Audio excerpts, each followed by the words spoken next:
The Trans-Pacific Partnership is dead. In its place, maybe, we'll have something lesser, with a longer title, the Progressive Comprehensive Trans-Pacific Partnership, or PCTPP. The name change is apparently a sop to the Canadians, who like things progressive.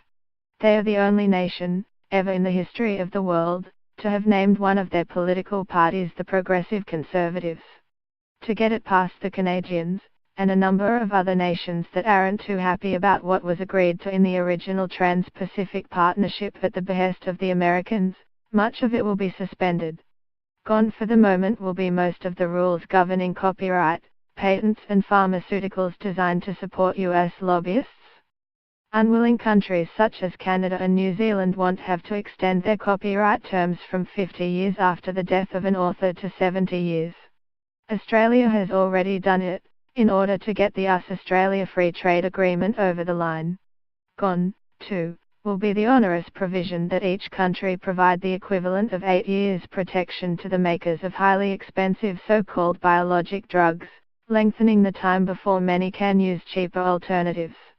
Also gone will be the requirement that member countries make it illegal to hack devices such as DVD players to get around region coding and other technological copyright protection measures.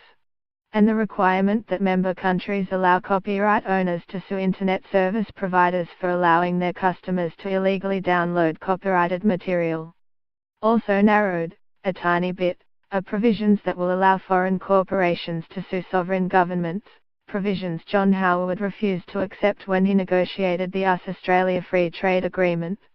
Other suspended provisions are those protecting labor rights and the environment imposed on reluctant, less developed countries at the behest of former US President Barack Obama. They are suspended, not entirely removed. The TPP-11, as it is informally known because it includes each of the original 12 signatories apart from the US, will leave those provisions dormant, ready for re-inclusion when a new post-Trump administration decides to join. But it does mean they will be recluded. For that to happen, each of the 11 members would have to agree, and most likely get legislation through their parliaments. There's much still to be sorted out. Trade Minister Stephen Siobo said on Sunday the agreement was 90% complete, meaning the hardest 10% is to come. He had wanted it sewn up by the end of the year. Now he won't give a timetable. If it happens, its provisions will be less contentious than they would have been.